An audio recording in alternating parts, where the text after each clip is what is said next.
Hello दोस्तों, स्वागत है आपका मेरे यूट्यूब चैनल परीक्षा प्लान में। तो कैसे हैं आप लोग? आई होप अच्छे होंगे।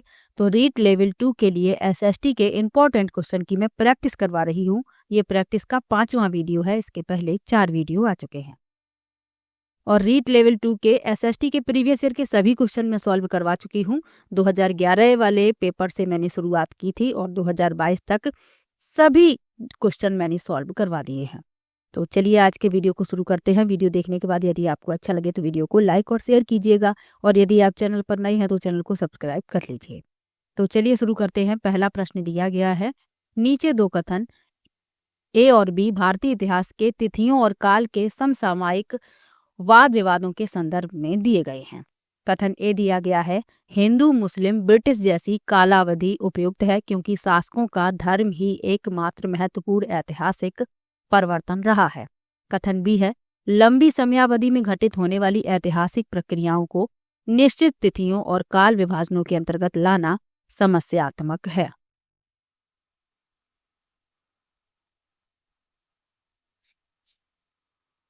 तो इसमें जो कथन ए लिखा हुआ है ये गलत है। क्यों गलत है? क्योंकि हिंदू मुस्लिम ब्रिटिश जैसी अवधि अनुचित है क्योंकि शासकों का धर्म केवल महत्वपूर्ण ऐतिहासिक परिवर्तन नहीं रहा बल्कि सामाजिक, आर्थिक और सांस्कृतिक परिवर्तन भी थे। इसमें लिखा है कि धर्म ही एक महत्वपूर्ण ऐतिहासिक परिवर्तन रहा, इसीलिए ये गलत है। कथन बी लिखा है कि लंबी समयावधि में घटित होने वाली ऐतिहासिक प्रक्रियाओं को निश्चित तिथियों और काल विभाजनों के अंतर्गत लाना समस्यात्मक है। ये बिल्कुल सही है क्योंकि सटीक तारीख और समय आसानी से नहीं सौंपा जा सकता है। तो कथन बी सही है, कथन ए गलत है। ए गलत किंतु बी सही, यानी कि चौथा विकल्प इसमें सही हो जाएगा। चलिए अगले प्रश्न पर चलते हैं। नीचे दो कथन 19वीं शताब्दी में लोकप्रिय भारतीय कला के संदर्भ में हैं।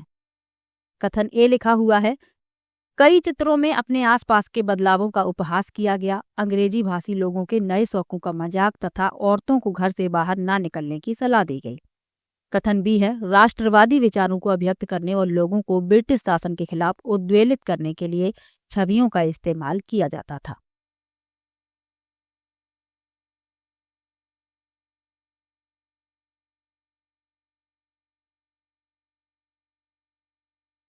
तो इसमें कथन ए और कथन बी दोनों ही सही हैं। ये जो कथन है ये कालीघाट के कलाकारों से संबंधित हैं। वे सामाजिक और राजनीतिक विषयों पर चित्रों का निर्माण करते थे। तो ए और बी दोनों सही है, लेकिन जो बी है वह ए की सही व्याख्या नहीं है।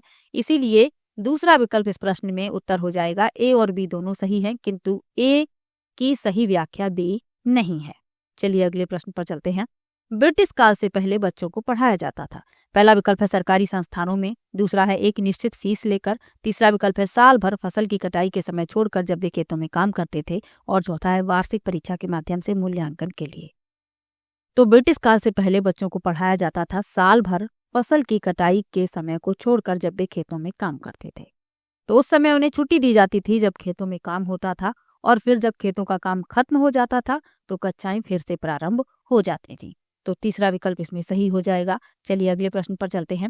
नीचे दो कथन ए और बी 18वीं और 19वीं शताब्दियों में यूरोप में राष्ट्र राज्यों के उदय संदर्भ में हैं। कथन ए क्या है? 18वीं शताब्दी तक यूरोप के लोग स्वयं को राष्ट्र राज्य के रूप में देखते थे। और एक कथन बी क्या है? प्रारंभिक 19वीं शताब्दी में लोगों को यह बोध कराया गया कि प्रत्येक भाषी समुदाय एक अलग राष्ट्र था।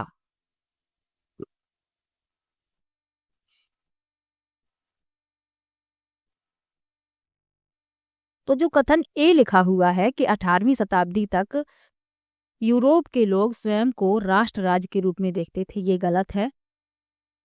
वे विभिन्न भाषाएं बोलते थे, विभिन्न जाति समूहों से थे, वे खुद को राष्ट्र राज्य के रूप में नहीं देखते थे। तो कथन ए तो हो गया गलत।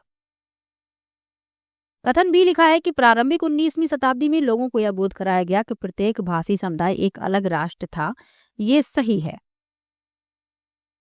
तो कथन ए गलत किंतु बी सही, यानी कि जो चौथा विकल्प है वही इसमें सही हो जाएगा। चलिए अगले प्रश्न पर चलते हैं।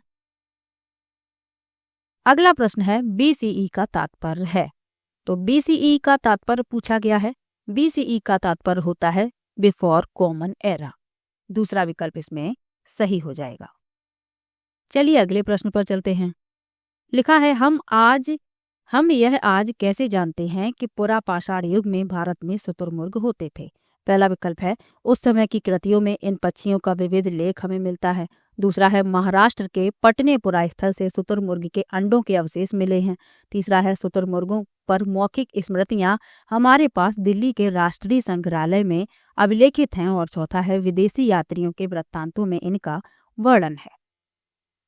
तो पूछा गया है कि हम आज यह कैसे जानते हैं कि पुरापाषाण युग में भारत में शुतुरमुर्ग होते थे। तो महाराष्ट्र के पटनेपुरा स्थल से शुतुरमुर्ग के अंडों के अवशेष मिले हैं, इसीलिए हम आज जानते हैं कि पुरापाषाण युग में भारत में शुतुरमुर्ग होते थे। दूसरा विकल्प इसमें सही हो जाएगा। चलिए अगले प्रश्न पर चलते हैं।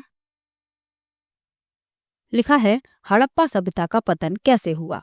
पहला विकल्प है ऐसा लगता है कि शासकों का नियंत्रण समाप्त हो गया। दूसरा है जंगलों का विनाश हो गया। तीसरा है सभ्यता के पूरे क्षेत्र में बाढ़ आ गई। और चौथा है संभवतः नदियां सूख गई थीं।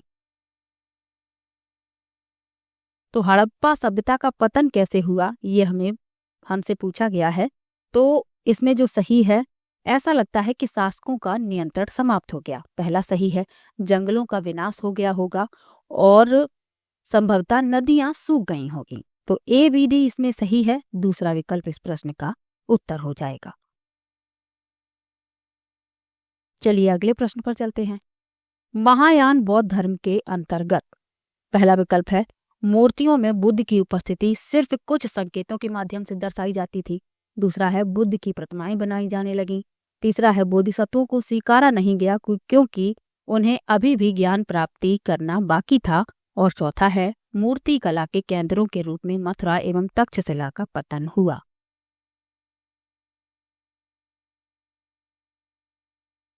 तो बौद्ध धर्म एक भारतीय धर्म है जो गौतम बुद्ध को दी गई मूल शिक्षाओं की एक श्रृंखला पर आधारित है।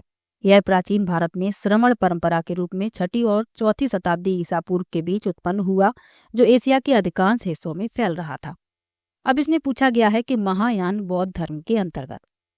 तो महायान बौद्ध धर्म को बौद्ध धर्म के इतिहास में एक प्रमुख घटना के रूप में परिभाषित किया जा सकता है, जिसकी उत्पत्ति भारत में हुई। लगभग 1900 साल पहले बौद्ध धर्म का एक नया रूप, जिसे महायान बौद्ध धर्म कहा जाता है, विकसित हुआ। इसके अंतर्गत क्या हुआ कि बुद्ध की प्रतिमाएं बनाई जाने लगी। दूसरा विकल्प इसमें सही हो जाएगा। अगला प्रश्न है खलजी और तुगलक वंश के अंतर्गत प्रशासन और समेकन के संदर्भ में सही क्या है।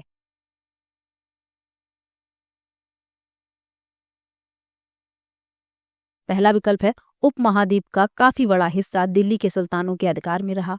दूसरा है गंगा के मैदानी इलाकों के घने जंगलों वाले क्षेत्र को पहली बार बैठा गया। तीसरा है दिल्ली से बंगाल जैसे सुदूर प्रांतों का नियंत्रण कठिन था। और चौथा है अलाउद्दीन खलजी और मोहम्मद तुगलक गंगा के मैदानी इलाकों पर जोर जबरदस्ती अपना अधिकार लंबे समय तक रख पाए। तो खलजी और तुगलक वंश के अंतर्गत प्रशासन और समेकन के संदर्भ में जो सही है वह बताना है।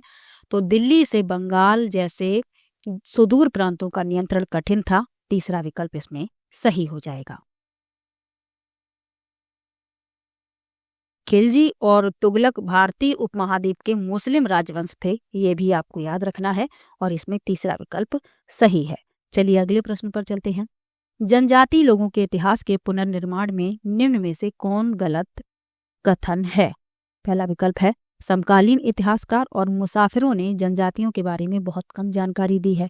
दूसरा है अधिकांश जनजातीय समूहों ने लिखित दस्तावेज रखा है। तीसरा है जनजातीय लोगों ने समृद्ध रीति रिवाजों और मौखिक परंपराओं का संरक्षण किया है। और चौथा है जनजातीय समाज अपनी विविध किस्म की जरूरतों के लिए एक दूसरे पर निर्भर रहा है। तो जनजाति पारंपरिक समाज में एक सामाजिक विभाजन है, जिसमें एक समान संस्कृति के साथ सामाजिक, आर्थिक, धार्मिक संस्कृति द्वारा जुड़े परिवार होते हैं। जनजातियों को भारत में आदिवासियों के नाम से भी जाना जाता है, ये आपको याद रखना है। अब इसमें पूछा गया है कि जनजातीय लोगों के इतिहास के पुनर्निर्माण में जो गलत है वह बताना है। तो समकालीन इतिहासकार और मुसाफिरों ने जनजातियों के बारे में बहुत कम जानकारी दी है, सही है। जनजातीय लोगों ने समृद्ध रीति रिवाजों और मौखिक परंपराओं का संरक्षण किया है, ये भी सही है। जनजातीय समाज अपनी विविध किस्म की जरूरतों के लिए एक दूसरे पर निर्भर रहा है, ये भी सही है। लेकिन अधिकांश जनजातीय समूहों ने लिखित दस्तावेज रखा है, ये गलत है और गलत ही पूछा गया है।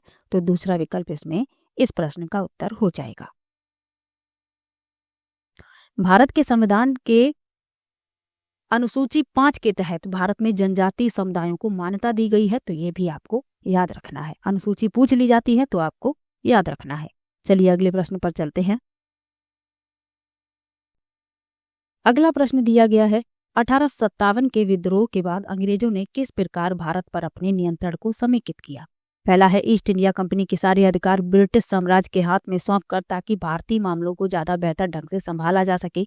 दूसरा है, अवध, बिहार, मध्य भारत और दक्षिण भारत से ज्यादा सिपाहियों की भर्ती कर। तीसरा है, भूमिहीनों तथा किसानों की रक्षा के लिए नीतियां बनाकर। और चौथा है, तुष्टीकरण तथा संपत्ति अधिकारों की सुरक्षा करके।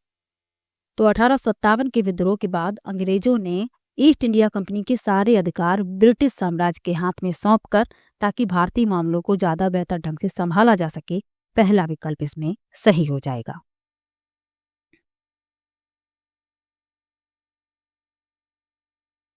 1857 के विद्रोह के बाद अंग्रेजों ने विद्रोहियों को दोषी ठहराने और देश पर अपना नियंत्रण मजबूत करने के लिए नए कानून और नीतियां पारित की थी, ये भी आपको याद रखना है।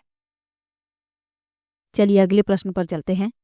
लिखा है, निम्नलिखित में से क्या प्रतिनिधि लोकतंत्र की विशेषता नहीं है। पहला विकल्प है, मतदान द्वारा प्रतिनिधि का चुनाव। दूसरा है, प्रतिनिधियों के हाथ में निर्णय निर्माण की प्रक्रिया। तीसरा है, जनता की निर्णय निर्माण की प्रक्रिया में प्रत्यक्ष सहभागिता। और चौथा है, जनता को मतदान का अधिकार।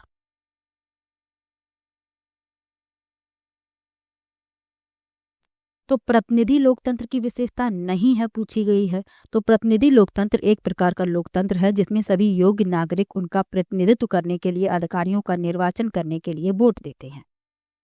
अब इसमें पूछा गया है कि जो विशेषता नहीं है वह बताना है। तो जनता की निर्णय निर्माण की प्रक्रिया में प्रत्यक्ष सहभागिता,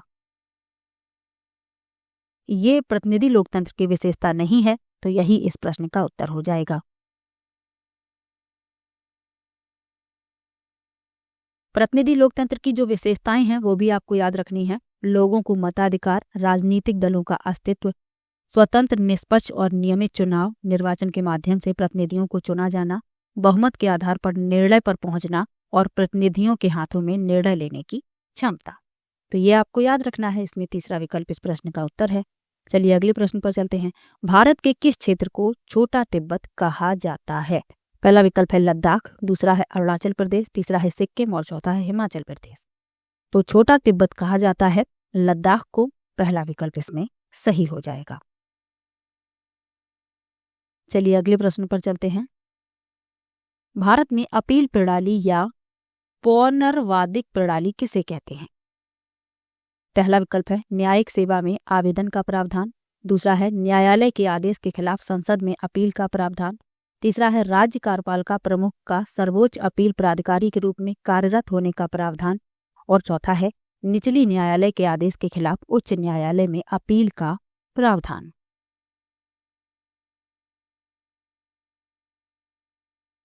तो अपीली अदालतें न्यायिक प्रणाली का हिस्सा होती हैं जो उन अपीलों की सुनवाई के लिए जिम्मेदार होती हैं जिसकी सुनवाई पहले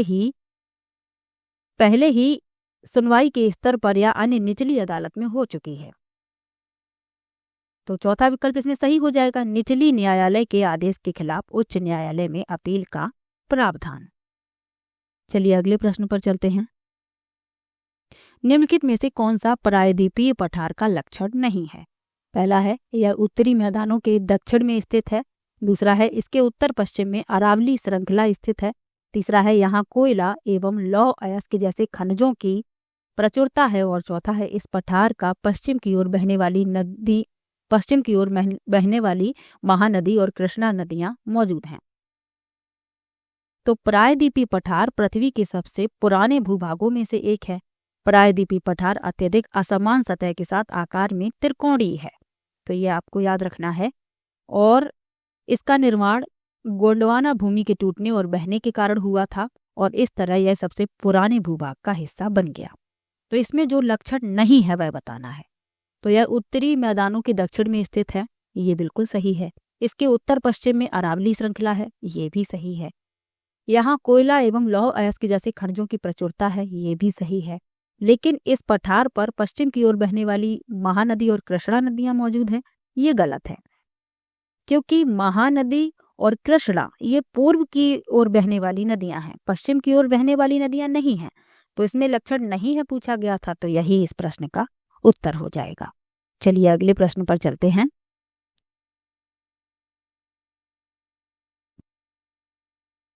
अगला प्रश्न है, निम्नलिखित में से कौन सा कथन अफ्रीका के बारे में सही है? पहला है, अफ्रीका का बहुत बड़ा भाग दक्षिणी गोलार्ध में स्थित है। दूसरा है, यही एक ऐसा महाद्वीप है जिससे होकर कर्क, विषुवत तथा मकर रेखाएं गुजरती हैं। तीसरा है, गोबी मरुस्थल इस महाद्वीप में स्थित है। और चौथा है, इसके पश्चिम में यूराल पर्वत है जो इसे एशिया से अलग करता है।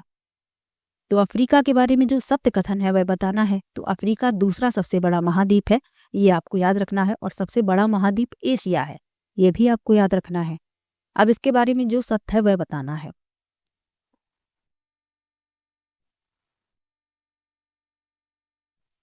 तो पहला लिखा हुआ है कि अफ्रीका का बहुत बड़ा भाग दक्षिणी गोलार्ध में स्थित है, तो ये गलत है, क्योंकि इसका 1/3 हिस्सा दक्षिणी गोलार्ध में स्थित है। पहला इसमें गलत हो गया। दूसरा लिखा है, यही एक ऐसा महाद्वीप है जिससे होकर कर्क, विषुवत तथा मकर रेखाएं गुजरती हैं। ये बात बिल्कुल सही है और यही इस प्रश्न का उत्तर हो जाएगा। इसके अलावा और जो कथन गलत हैं, क्यों गलत हैं ये जान लीजिए। गोबी मरुस्थल इस महाद्वीप में स्थित है, तो ये गलत है, क्योंकि गोबी मरुस्थल मध्य एशिया के क्षेत्र में स्थित है, ये गलत है। और चौथा, इसके पश्चिम में यूराल पर्वत है जो इसे एशिया से अलग करता है, ये भी गलत है, क्योंकि यूरोपीय महाद्वीप पश्चिम में यूराल पहाड़ों द्वारा एशिया से अलग होता है, तो ये भी गलत है। और क्यों गलत है ये सब ये भी बता दिया। दूसरा इसमें सही है, ये आपको याद रखना है कि यह एक ऐसा महाद्वीप है जिससे होकर कर्क, विषुवत तथा मकर रेखाएं गुजरती हैं। चलिए अगले प्रश्न पर चलते हैं। भारत के दक्षिणी भागों से विशेषकर तमिलनाडु और आंध्र प्रदेश में शरद ऋतु में वर्षा होती है, क्योंकि पहला विकल्प है, पवन स्थल भागों से लौटकर बंगाल की खाड़ी की ओर बहती है। दूसरा है, पवन अरब सागर से बंगाल की खाड़ी की ओर बहती है। तीसरा है, पवन बंगाल की खाड़ी से अरब सागर की तरफ बहती है। और चौथा है, पवन स्थल भागों से लौटकर अरब सागर की ओर बहती है।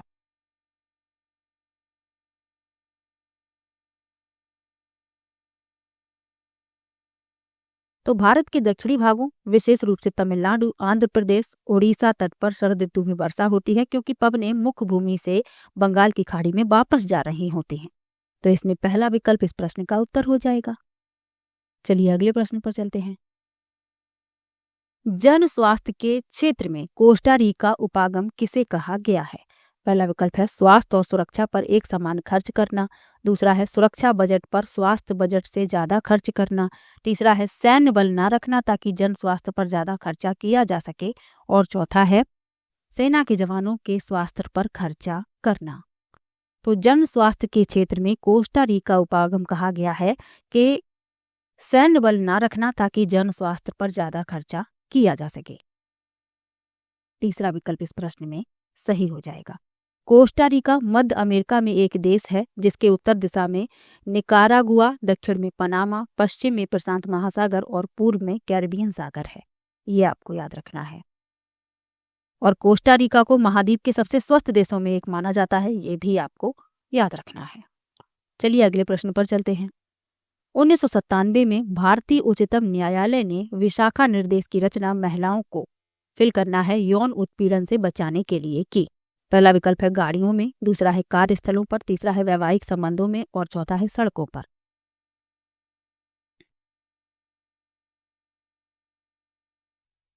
तो 1997 में भारतीय उच्चतम न्यायालय ने विशाखा निर्देश की रचना महिलाओं को कार्यस्थलों पर यौन उत्पीड़न से बचाने के लिए की। दूसरा विकल्प इसमें सही हो जाएगा। चलिए अगले प्रश्न पर चलते हैं।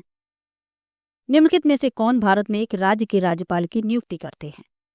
पहला विकल्प है, विधानसभा के सदस्य। दूसरा है, संसद के सदस्य। तीसरा है, केंद्र सरकार। और चौथा है, अटॉर्नी जनरल। तो भारत में राज्य के राज्यपाल की नियुक्ति केंद्र सरकार द्वारा की जाती है। तीसरा विकल्प इसमें सही हो जाएगा। चलिए अगले प्रश्न पर चलते हैं। अगला प्रश्न है, निम्नलिखित में से कौन ग्रामीण प्रशासनिक अधिकारी नहीं है? पहला विकल्प है पटवारी, दूसरा है नगर निगम वार्ड काउंसलर, तीसरा है भूमि रिकॉर्ड अधिकारी और चौथा है लेखपाल। तो ग्रामीण प्रशासनिक अधिकारी नहीं है नगर निगम वार्ड काउंसलर, दूसरा विकल्प इसमें सही हो जाएगा। बाकी ये तीनों जो हैं पटवारी, भूमि रिकॉर्ड अधिकारी और लेखपाल, ये ग्रामीण प्रशासनिक अधिकारी होते हैं। नगर निगम वार्ड काउंसलर ये ग्रामीण प्रशासनिक अधिकारी नहीं है, तो दूसरा विकल्प इस प्रश्न का उत्तर हो जाएगा।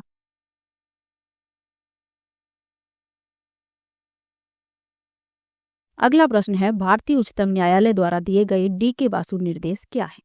पहला विकल्प है कार्यस्थल पर यौन उत्पीड़न की रोकथाम के लिए निर्देश, दूसरा है बच्चों के हानिकारक रोजगारों से बचाव के लिए निर्देश, तीसरा है घरेलू हिंसा से महिलाओं के बचाव के लिए निर्देश और चौथा है गिरफ्तारी, नजरबंदी और पूछताछ के दौरान पुलिस द्वारा पालन की जाने वाली प्रक्रियाओं से जुड़े निर्देश।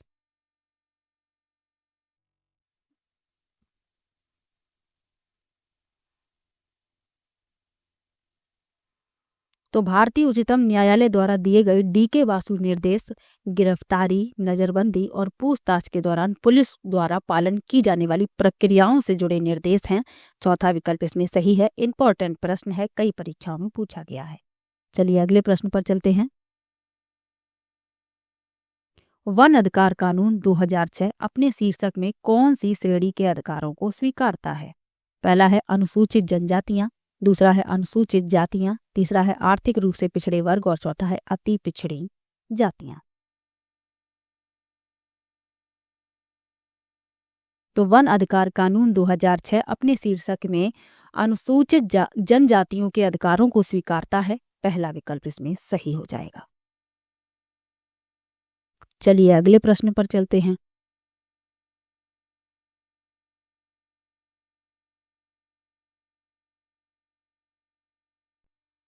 अगला प्रश्न दिया गया है, निम्नलिखित में से कौन सी नदियां सुंदरबन डेल्टा का निर्माण करती हैं? पहला है गंगा एवं ब्रह्मपुत्र, दूसरा है नर्मदा एवं तापी, तीसरा है महानदी एवं गोदावरी और चौथा है कृष्णा एवं कावेरी। तो सुंदरबन डेल्टा का निर्माण करती हैं गंगा एवं ब्रह्मपुत्र, पहला विकल्प इसमें सही हो जाएगा। दूसरा विकल्प है, भारत में शरद ऋतु के संबंध में कथन ए, बी और सी पर विचार कीजिए तथा सही विकल्प का चयन कीजिए। पहला लिखा है कि इस मौसम को दक्षिण पश्चिम मानसून के नाम से भी जाना जाता है। दूसरा है, इस मौसम में पवन बंगाल की खाड़ी तथा अरब सागर से स्थल की ओर बहती है। और तीसरा है, यह मौसम मानसून के आने तथा आगे बढ़ने का मौसम है। तो शरद ऋतु के संबंध में बताने हैं, तो पहला गलत है, दूसरा भी गलत है, तीसरा भी गलत है। क्यों गलत है? क्योंकि जो दक्षिण पश्चिम मानसून के नाम से जाना जाता है वह होता है बारिश का मौसम होता है, जिस समय में बारिश होती है। तो पहला तो गलत हो गया। इस मौसम में पवन बंगाल की खाड़ी तथा अरब सागर से स्थल की ओर बहती है, ये भी गलत है। और यह मौसम मानसून के आने तथा आगे बढ़ने का मौसम है, ये भी गलत है, क्योंकि ये शरद ऋतु के संबंध में तीनों ही गलत हैं। तो इसमें ए, बी, सी तीनों ही गलत हैं। चौथा विकल्प इस प्रश्न में उत्तर हो जाएगा। चलिए अगले प्रश्न पर चलते हैं। दिए गए लक्षणों ए और बी के आधार पर वायुमंडलीय परत की पहचान करें। पहला लिखा है, अंतरिक्ष से प्रवेश करने वाले उल्कापिंड इस परत में आने पर जल जाते हैं। और बी में लिखा है, इस परत में बढ़ती ऊंचाई के साथ तापमान घटता है। पहला लिखा है क्षोभ मंडल, दूसरा है समताप मंडल, तीसरा है मध्य मंडल और चौथा है बाह्य मंडल। तो अंतरिक्ष से आने वाले उल्कापिंड मध्य मंडल में आकर जलने लगते हैं और इस परत में बढ़ती ऊंचाई के साथ तापमान घट जाता है। तो तीसरा विकल्प इसमें सही हो जाएगा। क्षोभ मंडल पृथ्वी की सबसे समीप है, यह आपको याद रखना है। क्षोभ मंडल के बाद समताप मंडल है और समताप मंडल में ही ओजोन परत पाई जाती है, ये भी आपको याद रखना है। चलिए अगले प्रश्न पर चलते हैं। आतपन का संबंध है। पहला विकल्प है वायु दाब के साथ, दूसरा है मौसमी पवनों के साथ, तीसरा है सूर्य ऊर्जा के साथ और चौथा है बहिर्मंडल और उसमें होने वाली गैसों के साथ।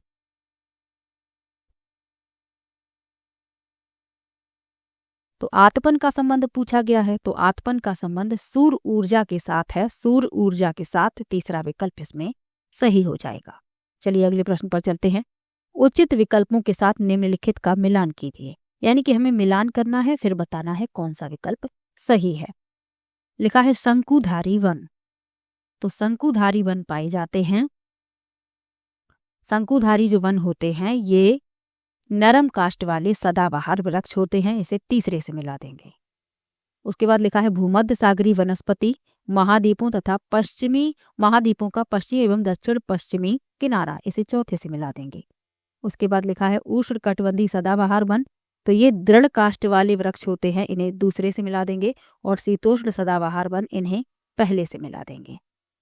तो ए का तीसरा, बी का चौथा, सी का दूसरा और डी का पहला, यानी कि जो दूसरा विकल्प है वही इस प्रश्न में सही हो जाएगा। चलिए अगले प्रश्न पर चलते हैं। दिए गए दोनों कथनों पर ध्यान दें, उचित विकल्प का चयन करें। कथन ए है सहारा रेगिस्तान एक समय में पूर्णतया हरा भरा मैदान था। कथन बी है सहारा की गुफाओं से प्राप्त चित्र नदियां, मगर, हाथी, शेर, पशु तथा बकरियां दर्शाते हैं।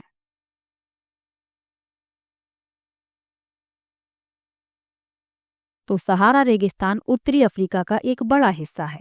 यह दुनिया का सबसे बड़ा रेगिस्तान है, ये आपको याद रखना है। अब इसमें पूछा गया है कि जो कथन दिए गए हैं इन्हें ध्यान से पढ़ें और उचित विकल्प का चयन करें। तो सहारा रेगिस्तान एक समय में पूर्णतया हरा भरा मैदान था, ये बिल्कुल सही है। और सहारा की गुफाओं से प्राप्त चित्र नदियां, मगर, हाथी, शेर, पशु तथा बकरियां दर्शाते हैं, ये भी सही है। ए और बी दोनों ही सही दिए गए हैं। तीसरा विकल्प इस प्रश्न का उत्तर हो जाएगा। तो सहारा का रेगिस्तान एक समय में पूर्णतया हरा भरा था, लेकिन जलवायु में बदलाव होने से यह बहुत गर्म और शुष्क क्षेत्र में बदल गया। तो ये भी आपको याद रखना है। चलिए अगले प्रश्न पर चलते हैं। डॉल्फिन के बारे में दिए गए ए, बी और सी कथनों पर विचार कीजिए और सही विकल्प का चयन कीजिए। कथन ए है गंगा और ब्रह्मपुत्र नदी के आलवड़ जल में डॉल्फिन पाई जाती है। दूसरा है डॉल्फिन अभयारण्य बिहार राज्य में अवस्थित है। और तीसरा है डॉल्फिन की उपस्थिति से जल की शुद्धता का पता चलता है। तो डॉल्फिन को समुद्र में सबसे मैत्रीपूर्ण जीव माना जाता है और इसके बारे में जो सत्य है वह बताना है। तो गंगा और ब्रह्मपुत्र नदी के आलवड़ जल में डॉल्फिन पाई जाती है, सही है। डॉल्फिन अभयारण्य बिहार राज्य में अवस्थित है, ये भी सही है। और डॉल्फिन की उपस्थिति से जल की शुद्धता का पता चलता है, ये भी सही है। तो हम देखते हैं कि ए, बी, सी तीनों ही सही हैं। तो पहला विकल्प इस प्रश्न में सही हो जाएगा। जो डॉल्फिन अभयारण्य है इसका नाम क्या है? तो इसका नाम है विक्रमशिला गंगात्मक डॉल्फिन अभयारण्य और यह बिहार के भागलपुर जिले में स्थित है। तो ये भी आपको याद रखना है। चलिए अगले प्रश्न पर चलते हैं। बायोगैस अनिवार्य रूप से निम्न में से किन का मिश्रण है? पहला विकल्प है मीथेन और कार्बन डाइऑक्साइड, दूसरा है मीथेन और नाइट्रोजन, तीसरा है मीथेन और हाइड्रोजन और चौथा है मीथेन और हीलियम। तो बायोगैस अनिवार्य रूप से मिश्रण है मीथेन और कार्बन डाइऑक्साइड का। पहला विकल्प इसमें सही हो जाएगा। चलिए अगले प्रश्न पर चलते हैं। निम्न में से ऊर्जा के परंपरागत स्रोत के समूह की पहचान कीजिए।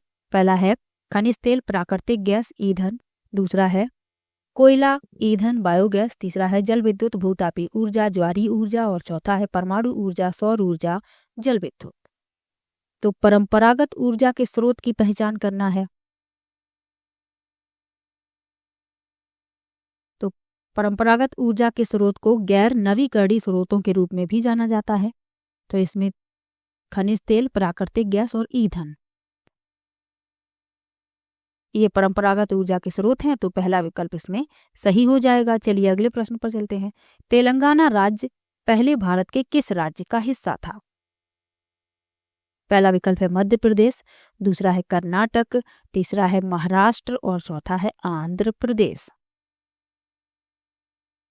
तो पूछा गया है कि तेलंगाना राज्य पहले भारत के किस राज्य का हिस्सा था? तो ये पहले आंध्र प्रदेश का हिस्सा था। चौथा विकल्प इसमें सही हो जाएगा।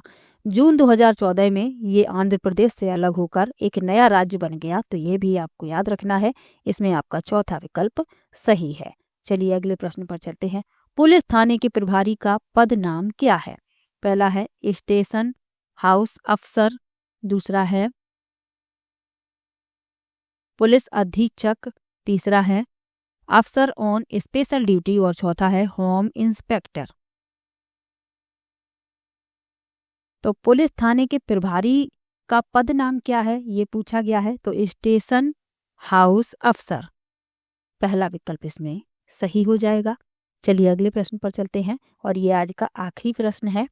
भारतीय संविधान की व्याख्या का अंतिम अर्थ निर्णायक किसे माना जाता है? पहला विकल्प है भारत के राष्ट्रपति, दूसरा विकल्प है संसद, तीसरा है न्यायपालिका और चौथा है अटॉर्नी जनरल। तो भारतीय संविधान की व्याख्या का अंतिम अर्थ निर्णायक न्यायपालिका को माना जाता है, तीसरा विकल्प इसमें सही हो जाएगा।